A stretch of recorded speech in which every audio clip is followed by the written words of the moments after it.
Hey, Vinyl Community, welcome back. This is Hub Tunes. I'm Mike. Gonna do kind of a review of Record Store Day finds. Done my what I found. You guys watched that video. That thing blew up like 3,000 views. So thank you, thank you, thank you, and welcome to all my new subscribers. I'm an expert on nothing. I do this for fun. I do this because my friends don't want to listen to me sitting at the end of the bar talking about music that they've never ever heard of. So it's my it's my outlet. So as I said, I had a great record store day. It was a lot of fun. Beautiful day here in Chicago. A little chilly in the early morning, but who cares? Met a bunch of people. Got turned on to some new music, which I picked up. And yeah, it was just a great day. A couple of people put in the comments, people were very surprised I did not get the David Bowie.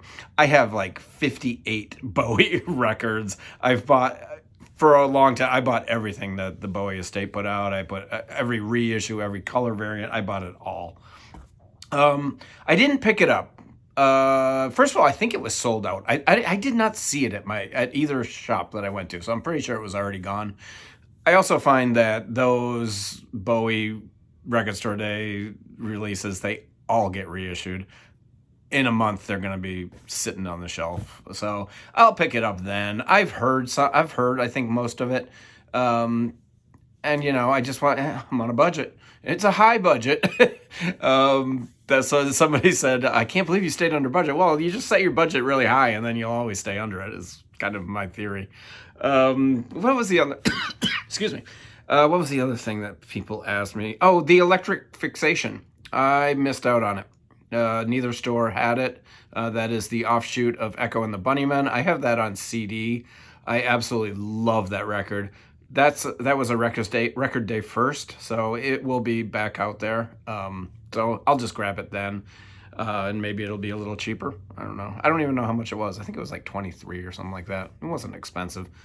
And then what was the other thing that people asked me about in the comments? I don't remember. Anyway, but great day. I have now listened to everything at least twice. Except the Grateful Dead box set. I think I only listened to that once. I've listened to a couple sides twice, but most of it, I've only listened to it all the way through. Once. I have had that show on cassette back when I used to have my wall of Grateful Dead bootlegs. It's been a CD, I believe. So I'm familiar with the music, familiar with the show. 89, not my favorite era of Grateful Dead. Brett Midland is pretty much, he's on fire on this show, but he would pass away shortly after this, from heroin. And Garcia, excuse me, Garcia is starting to experiment with the MIDI a lot in this period, 88, 89, 90. I don't always like it. It's okay. I think during the jammy stuff, it's got a good effect. I don't know. I'm still mixed on it. I mean, even when it was going on fresh at the time, it was interesting, but not my favorite. So this is the box set, Nightfall of Diamonds. Once again, they go all out on their boxes. This isn't the best.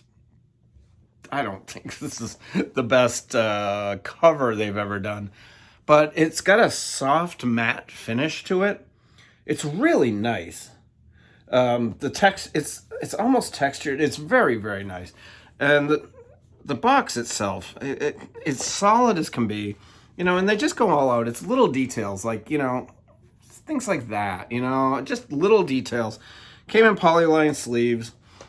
The records were spotless. Sometimes with these Grateful Dead releases, they are dirty. I mean, I clean my records before I play them anyway, even if they're new. But sometimes they come and they're pretty filthy. But these ones are great. It's completely spotless. Sounds good. Sounds really good.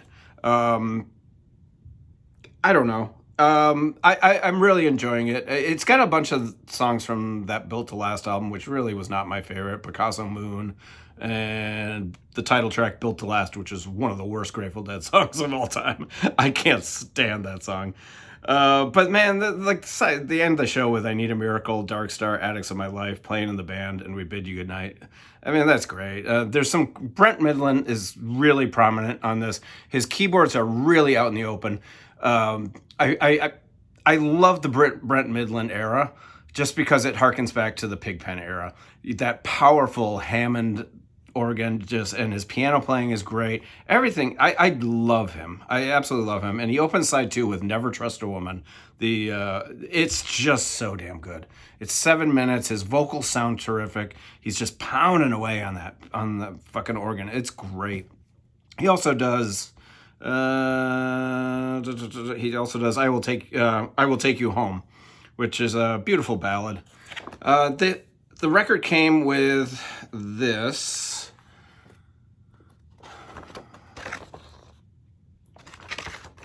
Some good liner notes, but nothing real spectacular, which is a little disappointing because usually they'll put a really nice little booklet in there or something. But this really isn't all that much. So the music is good. The sound is really good. Nothing in this file is audiophile. So if you're an audiophile, you're not going to like this. But it's about the music for me, and the music on here is really good. This is one I will definitely be pulling out a little bit more than some of the previous releases. Like I said in my previous video, I buy all of these Grateful Dead box sets every year. I don't go deep like into the Dick's Pick stuff. I don't have that kind of money. But every record store day I do pick these up, and they're really well done. And $90 for a 4-record set in this beautiful box set. Totally worth it. Rhino puts this out. It's great. It sounds wonderful. So very pleased with that, as usual. This, on the other hand, not so crazy about. The music's great. The music's great.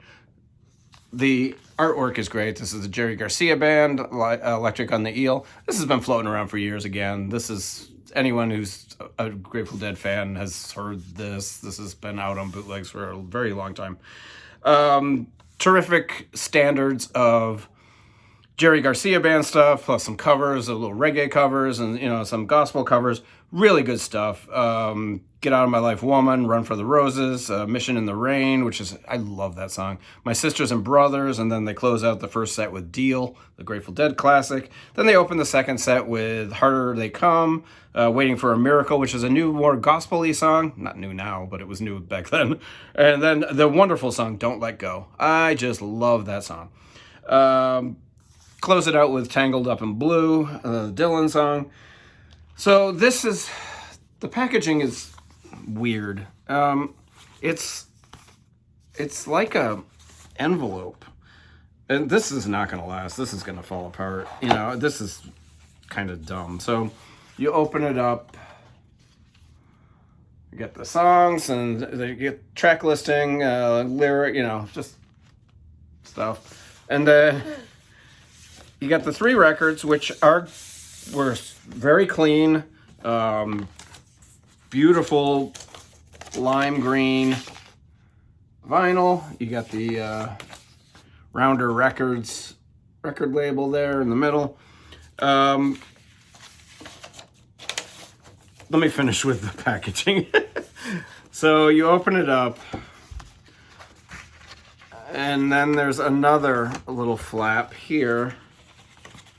I don't even want to do this because I know it's going to get all messed up. So there's another little flap, and it opens up like this, and then there's this cool little graphic in the middle. And there's some more track listings and some credits.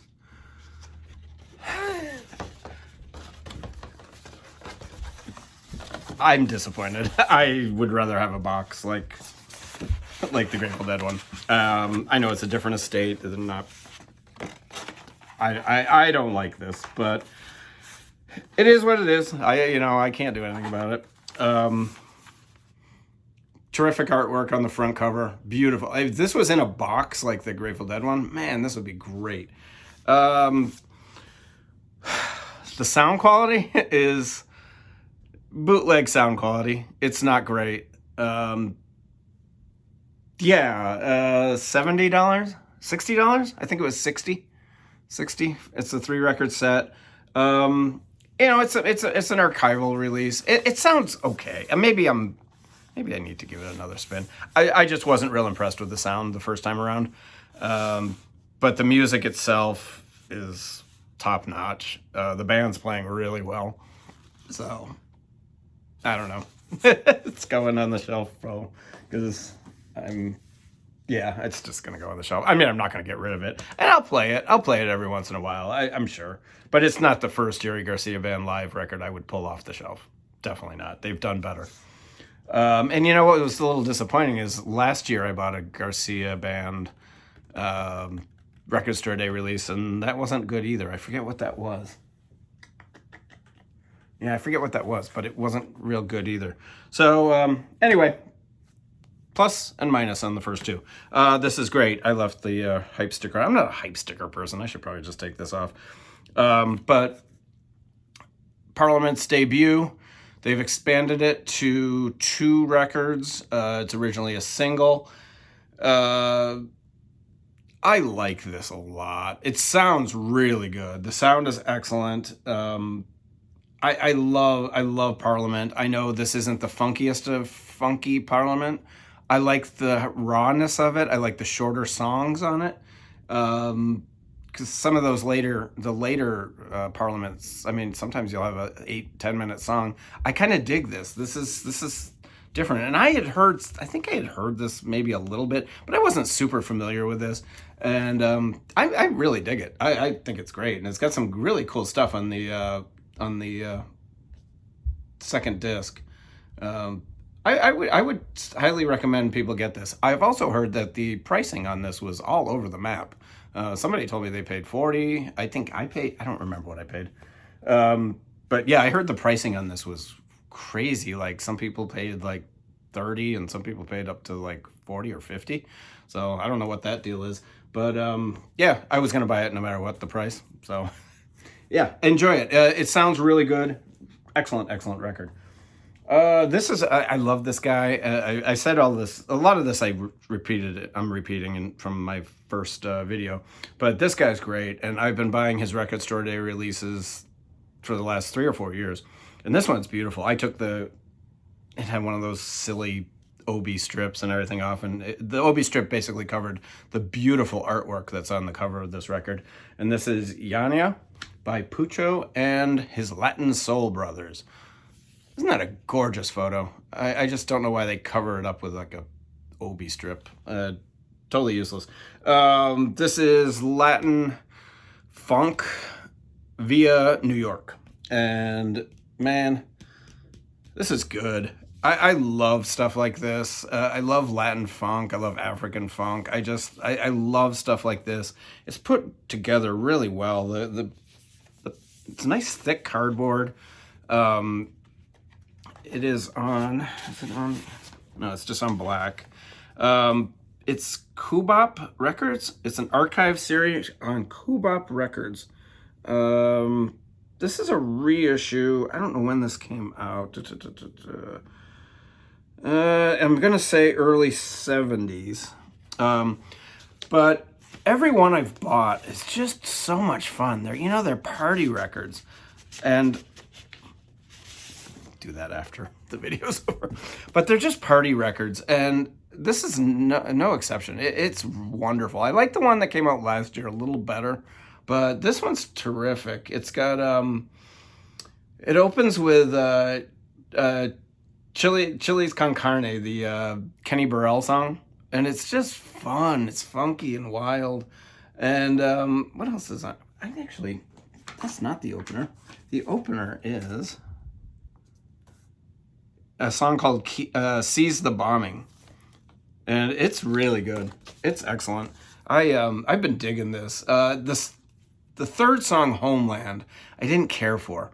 But it's only like 2.5 minutes. And I was kind of like, this is kind of, it felt it was a little cheesy. But then all of a sudden it kicks into fucking high gear. From the last song, Yanaya, the title track, all the way through the other side of the album is really, really good.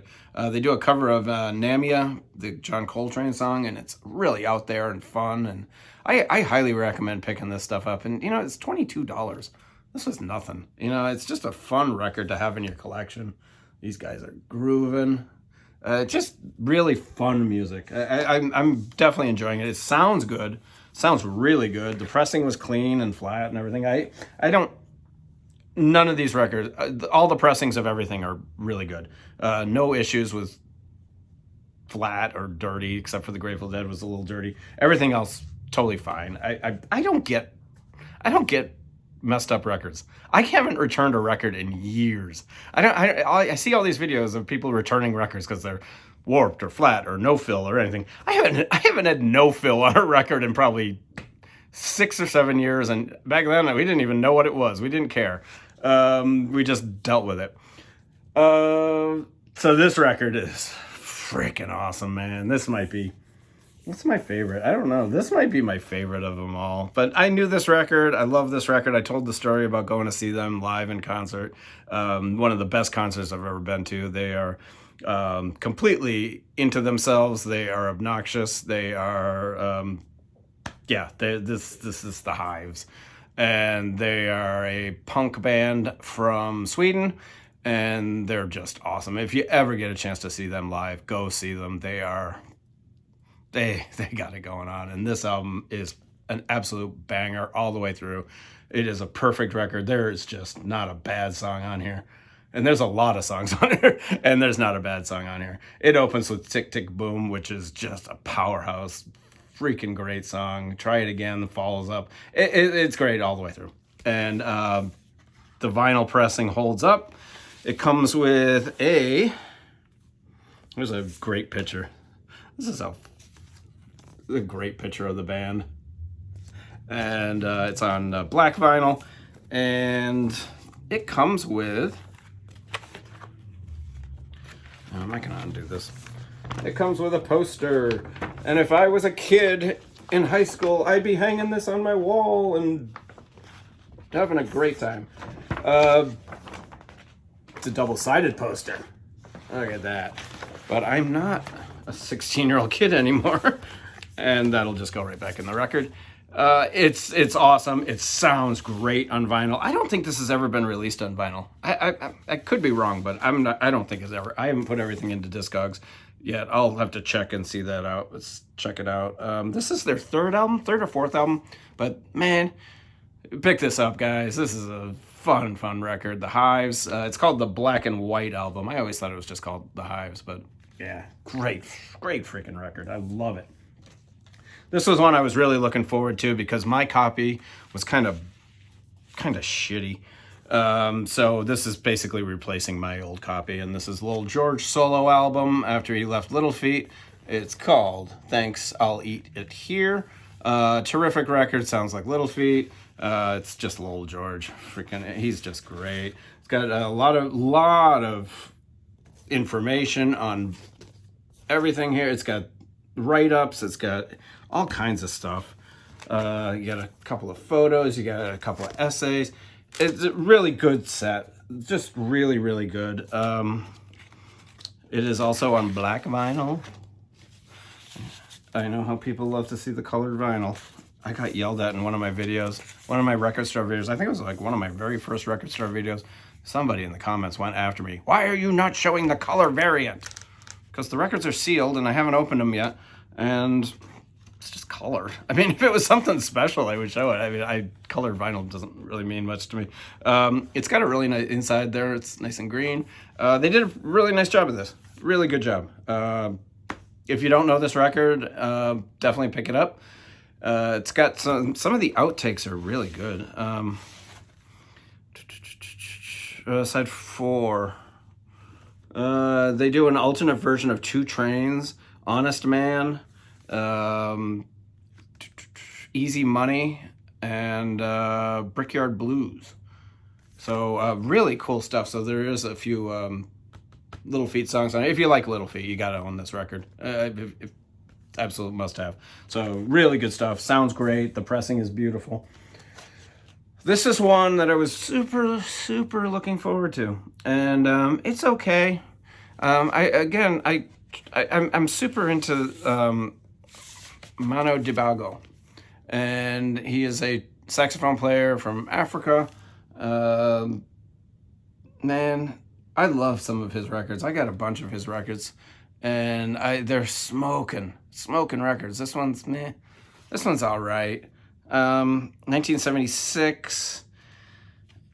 I don't know. I didn't really love it. Maybe I need to give it a few more spins, but I don't know. I could have lived without it, but $22, why not? You know. This one is great too. This one is the debut EP by Wall of Voodoo. I love Wall of Voodoo. This is the band that did Mexican Radio, which came out on their next album. This is the EP, 6 songs. It's put out by Jackpot Records. I didn't realize this, that Jackpot also did put out this. Jackpot Records, shout out to Jackpot Records. They are nailing it. Everything they put out is top notch. They're choosing titles that are just out there. There's not Wall of Voodoo's debut EP. Why would it's great? Keep doing what you're doing, Jackpot. A couple months ago I got a Turkish a reissue of a 1969 Turkish funk a Turkish psych record. It's still in my now playing pile. This thing is great. I've showed it in a couple of videos since, and they're doing great stuff. Just keep it up, Jackpot. I love the titles you're choosing. You're really nailing it. They had a bunch of titles for Records Day. I think there were 3. But man, this is great. I love Wall of Voodoo. I love his voice. Maybe some people don't, but this sounds great. It's on black vinyl. 1980, I think this came out. 1980, maybe. No, it was definitely 80. Love it. I was a big Wall of Voodoo fan back in high school, and still am. I think they're terrific. They also released a live Wall of Voodoo, which I passed on. I'm hoping to find it because now I want it. I'm kind of. Oh, it's a top loader too, by the way. I don't know why it's a top loader, but it did come with a nice little bug. This is the one. It's got a little lyric sheet, and it's got a poster. I'm not opening the poster, but man, if I was a 16-year-old kid, I'd be opening all these posters and putting them right on my wall. I'm telling you, my wall in high school. I'm sure yours all were too. I mean, my wall is plastered with posters. But this is great. I'm loving it. Yeah, Wall of Voodoo debut EP. It was a little pricey though. And I mentioned this in the first video. I paid $44 for an EP. I didn't realize it was going to be that much. I didn't care really. You know how you get in line, you just do your thing. I know some people said they paid $36, but I think it was pretty pricey for an EP. So anyway, but whatever. This is the final one. This is A Whole Love by Wilco. This is the expanded disc. It's got 4 discs and it's got 5. Nope, it's got 4. And I love Wilco. They're my favorite working band. I have heard everything on here, but actually I think I own everything that's on here, even all the outtakes and stuff. Yeah, I've heard pretty much yeah, I pretty much have all of this already on, I think on like some 45s, and I got a couple of EPs with some of this stuff on here. Maybe there's a couple things that I don't have, but whatever. I'm a Wilco completist. I love Wilco. This sounds really good. Not remastered or anything. It's the regular pressing of the record that came out. But the demos and there's an iTunes session. There's a Sirius XM session. There's a song, they do a cover with Nick Lowe of Cruel to Be Kind. And then there's side 6 has a bunch of demos. So, yeah, love this record. Not my favorite Wilco record, but man, it's damn good. I love Wilco. So that's it, you guys. Quick review of sound quality, packaging, everything that comes with the records. Yeah, it was a good one. You know, I would rather have not paid $44 for a 6-song EP. I probably, had I known that the Garcia doesn't sound as good as it does, and that packaging is weird, I probably would have passed on that. But everything else, yeah, I'm fine with. Maybe I would have passed on the Mano Diabo. $22. Who cares? And I love him. I got 4 or 5 of his other records. I'll just slide it in there and probably never listen to it again. But that's what we do. Questions, comments, snide remarks. Thank you very much. I hope you guys all had a great record store day. Let me know your thoughts if you picked up any of these and you're. Let me know about your Garcia thoughts. If anyone picked that up, let me know what you think about it. It's the only one where I'm kind of like, oh, the music's great, but the sound quality's not, and that packaging. I'm telling you. Let me know what you guys think, and I hope you're all doing well and enjoying spring and getting out. The sun is out again today. We're starting to get there. Flowers are blooming in Chicago, and Cubs are winning. So we'll see you. Bye.